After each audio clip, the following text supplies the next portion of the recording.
चाहिए।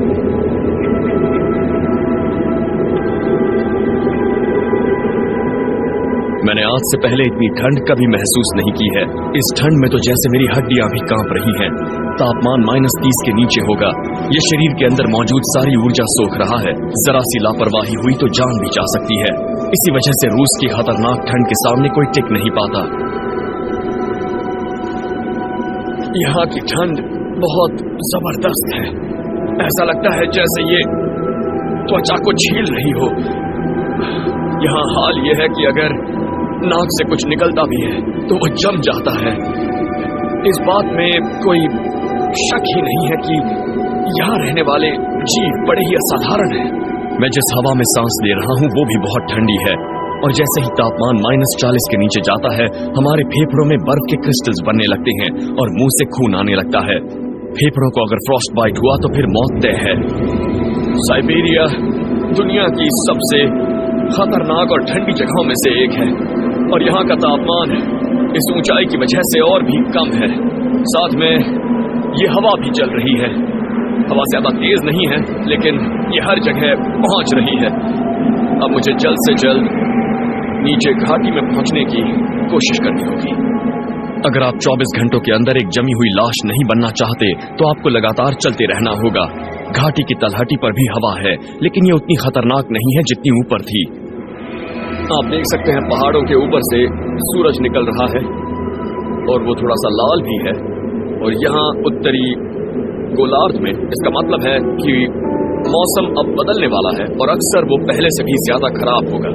यहाँ एक पुरानी कहावत है, रात का लाल आसमान पशुपालकों के पूरे होंगे अरमान। सुबह का आसमान हुआ लाल, समझ लो वो है मुसीबत का दूसरा नाम। इसकी वजह यह है कि लालिमा आती है उच्च दबाव में फंसे पराग और धूल के कणों से। अगर सुबह के समय नजर आए तो मतलब वो उच्च दबाव गुजर चुका है। शाम को उसे देखने का मतलब है कि वो आपकी तरफ आने वाला है। आसमान को पढ़ना सीखकर आप मौसम की मार से बच सकते हैं लेकिन यहाँ जमीन पर भी कम मुसीबतें नहीं हैं। पहाड़ से नीचे आने के लिए सबसे जरूरी है कि आपकी सोच पॉजिटिव हो, आपके अंदर ये काम करने का आत्मविश्वास हो। जब लोग जरा सी लापरवाही करते हैं कभी हादसे होते हैं, वो फिसल जाते हैं। तो बहुत जरूरी है कि नीचे उतरते वक्त आप अपनी रफ्तार खुद तय करें, पहाड़ को अपने ऊपर हावी ना होने दें। इतनी गहरी बर्फ में चलना थका देता है।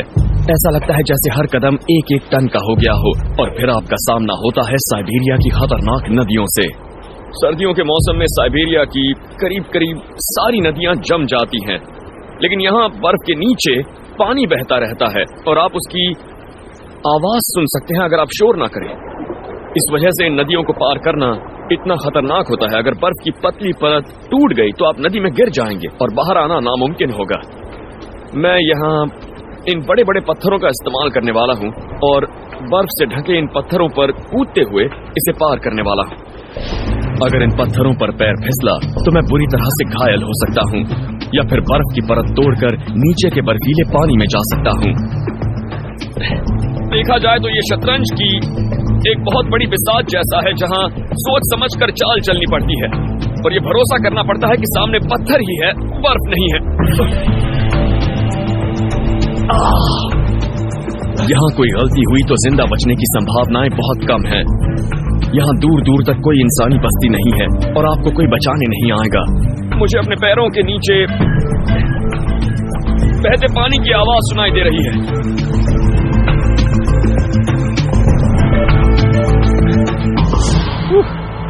मैं वहां से तो निकल आया, अब आगे बढ़ते हैं। नदी पार हो चुकी है, अब मैं आगे बढ़ने वाला हूँ। जब हम इतनी ठंड में कड़ी मेहनत करते हैं तो ये भूल जाते हैं कि शरीर से कितना पसीना बह रहा है। इससे ब्लड प्रेशर बढ़ जाता है और बार बार पेशाब करनी पड़ती है। अगर शरीर से इतना तरल निकल जाए तो शरीर बहुत जल्दी डिहाइड्रेट होता है। फिर देखते ही देखते वो काम करना बंद कर देता है। पहले दिमाग पर असर होता है, फिर किडनियों पर और फिर दिल काम करना बंद कर देता है।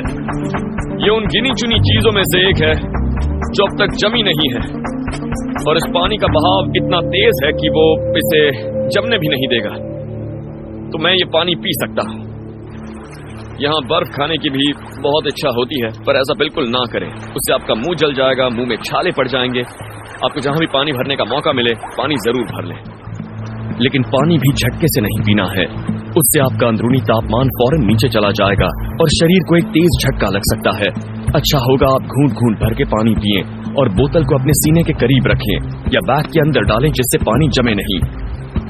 लेकिन नदियों से सिर्फ पानी ही नहीं मिलता, बर्फ के नीचे ऐसे पौधे भी हैं जो काम आ सकते हैं।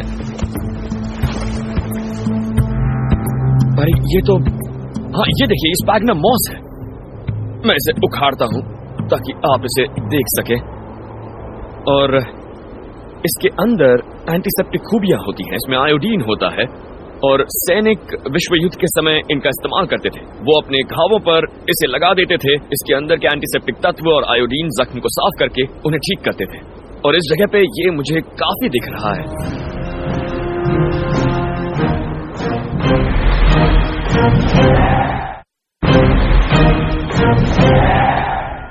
मैं अभी साइबेरिया में हूँ, दुनिया की बहुत ही खतरनाक और वीरान जगह है। यहाँ का तापमान बड़ी आसानी से -68 डिग्री सेल्सियस तक पहुँच सकता है। मैं इतनी ठंडी जगह पर आज तक नहीं गया और मुझे यहाँ की नदियों से सबसे ज्यादा डर लग रहा है। यहाँ की नदियाँ आमतौर पर सर्दियों के मौसम में जम जाती हैं, पर ये नदी बह रही है और इसके बीच में पानी का बहाव भी काफी तेज है। ये काफी चौड़ी है, इसीलिए मैं इसे कूदकर पार नहीं कर सकता, क्योंकि अगर गलती हुई तो सीधे पानी में जाऊंगा और तब ये बर्फीला पानी मेरी जान निकाल सकता है। इसका चक्कर लगाकर जाना भी मुश्किल है, इसीलिए मैं इसे तैर कर पार करूंगा, पर दूसरे किनारे पर पहुंचने के बाद जान बचाने का इंतजाम करना होगा। अगर आपको कोई ऐसी तेज बहाव वाली नदी पार करनी हो और हालात ऐसे हो, तो इस बात का पूरा ध्यान रखें कि आपके कपड़े गीले ना हो। अगर आप कपड़े पहनकर तैरते हैं तो दूसरे किनारे पर पहुंचने पर भी कपड़े गीले होंगे, तब आप कुछ ही मिनट में ठंड से जम जाएंगे और आपकी जान जा सकती है। मैं अपने सारे कपड़े उतारने वाला हूं, उन्हें इस बैग में भरूंगा और बैग को किनारे पर फेंककर मैं तैरने वाला हूं। इतने ठंडे पानी में जाते ही शरीर को बहुत तेज झटका लगेगा और आप हाइपोथर्मिया के शिकार हो सकते हैं।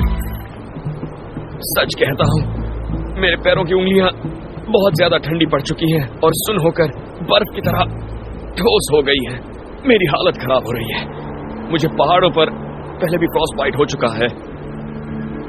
ये बहुत खतरनाक बात होती है क्योंकि हम सही तरीके से कुछ भी महसूस नहीं कर पाते, लेकिन वही पल होता है जब खतरा सबसे ज्यादा होता है और उन अंगों को फौरन गर्म करना जरूरी होता है। उसके लिए जो करना पड़े कीजिए। अगर आपके साथ कोई है तो उसकी बगल में अपना पैर डालिए या फिर उसकी पैंट में, कुछ भी कीजिए, लेकिन उंगलियों में गर्मी आनी चाहिए। चलो, कम ऑन। ठीक है।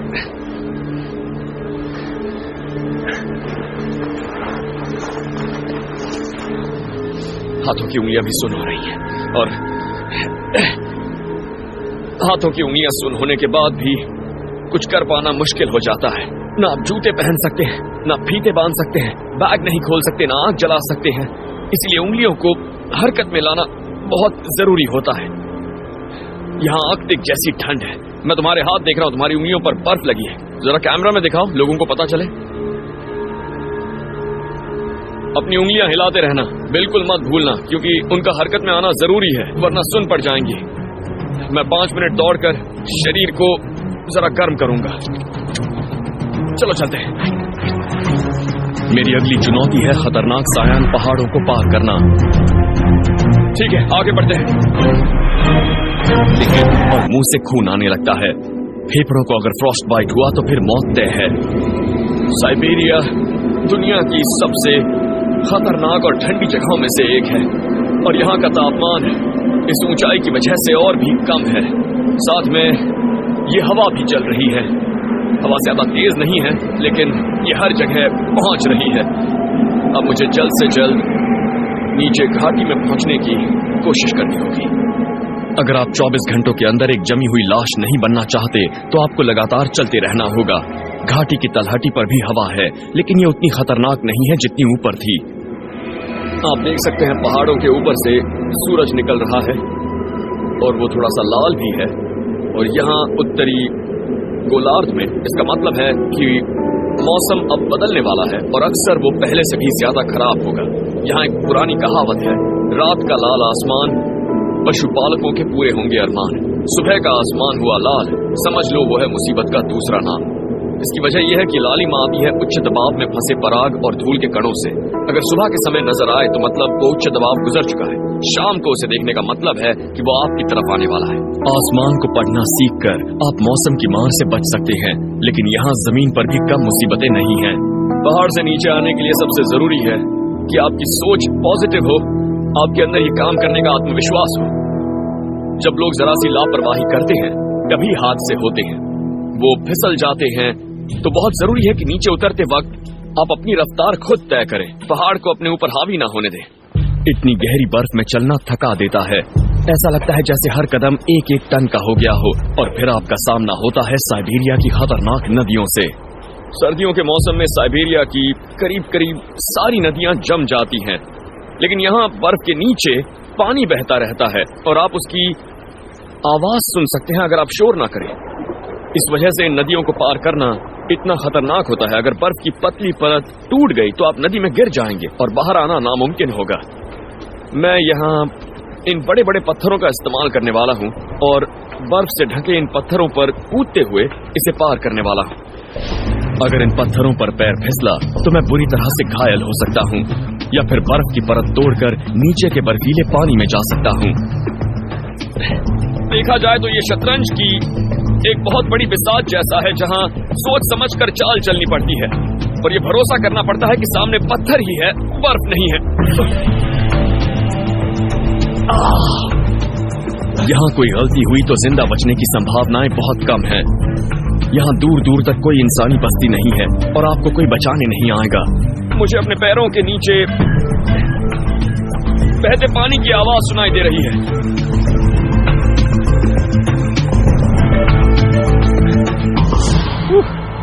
मैं वहां से तो निकल आया, अब आगे बढ़ते हैं। नदी पार हो चुकी है, अब मैं आगे बढ़ने वाला हूँ। जब हम इतनी ठंड में कड़ी मेहनत करते हैं तो ये भूल जाते हैं कि शरीर से कितना पसीना बह रहा है। इससे ब्लड प्रेशर बढ़ जाता है और बार बार पेशाब करनी पड़ती है।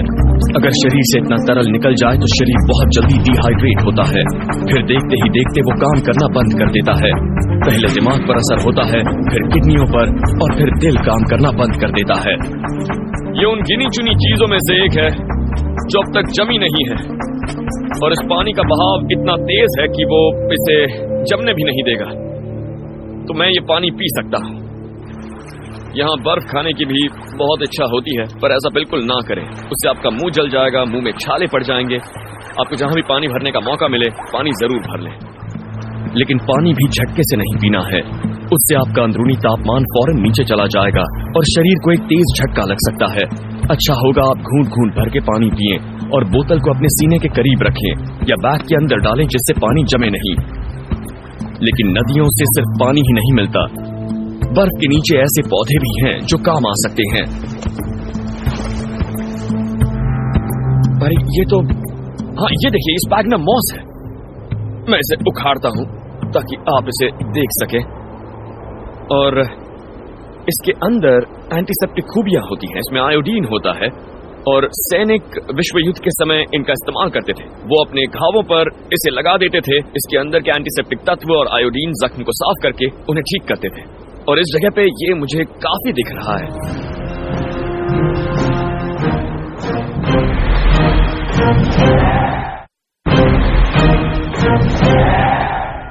मैं अभी साइबेरिया में हूँ, दुनिया की बहुत ही खतरनाक और वीरान जगह। यहाँ का तापमान बड़ी आसानी से -68 डिग्री सेल्सियस तक पहुँच सकता है। मैं इतनी ठंडी जगह पर आज तक नहीं गया और मुझे यहाँ की नदियों से सबसे ज्यादा डर लग रहा है। यहाँ की नदियाँ आमतौर पर सर्दियों के मौसम में जम जाती हैं, पर ये नदी बह रही है और इसके बीच में पानी का बहाव भी काफी तेज है। ये काफी चौड़ी है, इसीलिए मैं इसे कूदकर पार नहीं कर सकता, क्योंकि अगर गलती हुई तो सीधे पानी में जाऊंगा और तब ये बर्फीला पानी मेरी जान निकाल सकता है। इसका चक्कर लगाकर जाना भी मुश्किल है, इसीलिए मैं इसे तैर कर पार करूंगा, पर दूसरे किनारे पर पहुंचने के बाद जान बचाने का इंतजाम करना होगा।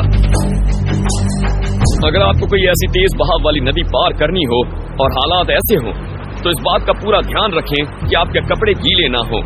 अगर आप कपड़े पहनकर तैरते हैं तो दूसरे किनारे पर पहुंचने पर भी कपड़े गीले होंगे, तब आप कुछ ही मिनट में ठंड से जम जाएंगे और आपकी जान जा सकती है। मैं अपने सारे कपड़े उतारने वाला हूं, तो उन्हें इस बैग में भरूंगा और बैग को किनारे पर फेंककर मैं तैरने वाला हूं। इतने ठंडे पानी में जाते ही शरीर को बहुत तेज झटका लगेगा और आप हाइपोथर्मिया के शिकार हो सकते हैं।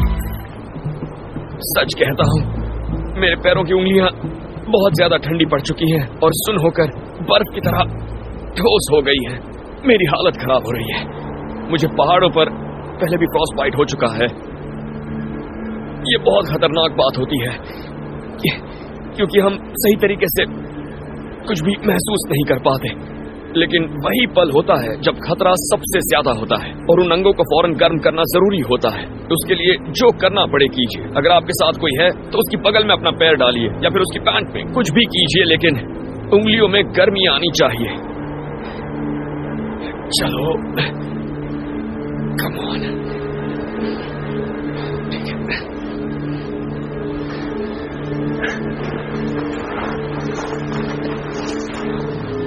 हाथों की उंगलियां भी सुन्न हो रही हैं और हाथों की उंगलियां सुन्न होने के बाद भी कुछ कर पाना मुश्किल हो जाता है। ना आप जूते पहन सकते हैं, ना फीते बांध सकते हैं, बैग नहीं खोल सकते, ना आग जला सकते हैं। इसलिए उंगलियों को हरकत में लाना बहुत जरूरी होता है। यहाँ आर्कटिक जैसी ठंड है। मैं तुम्हारे हाथ देख रहा हूँ, तुम्हारी उंगलियों पर बर्फ लगी है। जरा कैमरा में दिखाओ, लोगों को पता चले। अपनी उंगलियां हिलाते रहना, बिल्कुल मत भूलना, क्योंकि उनका हरकत में आना जरूरी है, वरना सुन्न पड़ जाएंगी। मैं 5 मिनट दौड़कर शरीर को जरा गर्म करूंगा। चलो चलते हैं। मेरी अगली चुनौती है खतरनाक सायान पहाड़ों को पार करना। ठीक है, आगे बढ़ते हैं। मैं ये पानी पी सकता हूं। यहाँ बर्फ खाने की भी बहुत इच्छा होती है, पर ऐसा बिल्कुल ना करें, उससे आपका मुंह जल जाएगा, मुंह में छाले पड़ जाएंगे। आपको जहां भी पानी भरने का मौका मिले, पानी जरूर भर लें, लेकिन पानी भी झटके से नहीं पीना है। उससे आपका अंदरूनी तापमान फौरन नीचे चला जाएगा और शरीर को एक तेज झटका लग सकता है। अच्छा होगा आप घूंट घूंट भर के पानी पिएं और बोतल को अपने सीने के करीब रखें या बैग के अंदर डालें, जिससे पानी जमे नहीं। लेकिन नदियों से सिर्फ पानी ही नहीं मिलता, बर्फ के नीचे ऐसे पौधे भी हैं जो काम आ सकते हैं। पर ये तो, हाँ ये देखिए, इस बैग में मॉस है। मैं इसे उखाड़ता हूं ताकि आप इसे देख सकें। और इसके अंदर एंटीसेप्टिक खूबियां होती हैं। इसमें आयोडीन होता है और सैनिक विश्व युद्ध के समय इनका इस्तेमाल करते थे। वो अपने घावों पर इसे लगा देते थे। इसके अंदर के एंटीसेप्टिक तत्व और आयोडीन जख्म को साफ करके उन्हें ठीक करते थे। और इस जगह पे ये मुझे काफी दिख रहा है।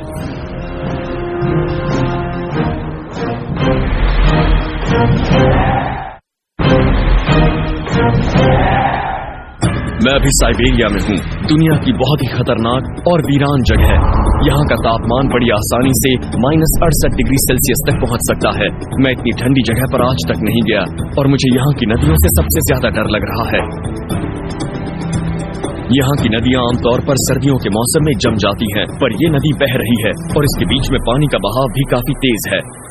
ये काफी चौड़ी है, इसीलिए मैं इसे कूदकर पार नहीं कर सकता, क्योंकि अगर गलती हुई तो सीधे पानी में जाऊंगा और तब ये बर्फीला पानी मेरी जान निकाल सकता है। इसका चक्कर लगाकर जाना भी मुश्किल है, इसीलिए मैं इसे तैर कर पार करूंगा, पर दूसरे किनारे पर पहुंचने के बाद जान बचाने का इंतजाम करना होगा। अगर आपको कोई ऐसी तेज बहाव वाली नदी पार करनी हो और हालात ऐसे हों, तो इस बात का पूरा ध्यान रखें कि आपके कपड़े गीले ना हो। अगर आप कपड़े पहनकर तैरते हैं तो दूसरे किनारे पर पहुंचने पर भी कपड़े गीले होंगे, तब आप कुछ ही मिनट में ठंड से जम जाएंगे और आपकी जान जा सकती है।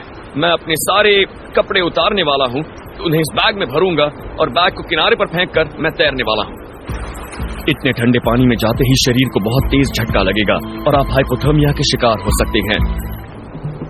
सच कहता हूं, मेरे पैरों की उंगलियां बहुत ज्यादा ठंडी पड़ चुकी हैं और सुन्न होकर बर्फ की तरह ठोस हो गई हैं। मेरी हालत खराब हो रही है।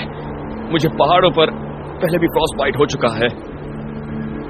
ये बहुत खतरनाक बात होती है क्योंकि हम सही तरीके से कुछ भी महसूस नहीं कर पाते, लेकिन वही पल होता है जब खतरा सबसे ज्यादा होता है और उन अंगों को फौरन गर्म करना जरूरी होता है। उसके लिए जो करना पड़े कीजिए। अगर आपके साथ कोई है तो उसकी बगल में अपना पैर डालिए या फिर उसकी पैंट में, कुछ भी कीजिए, लेकिन उंगलियों में गर्मी आनी चाहिए। चलो, कम ऑन। ठीक है।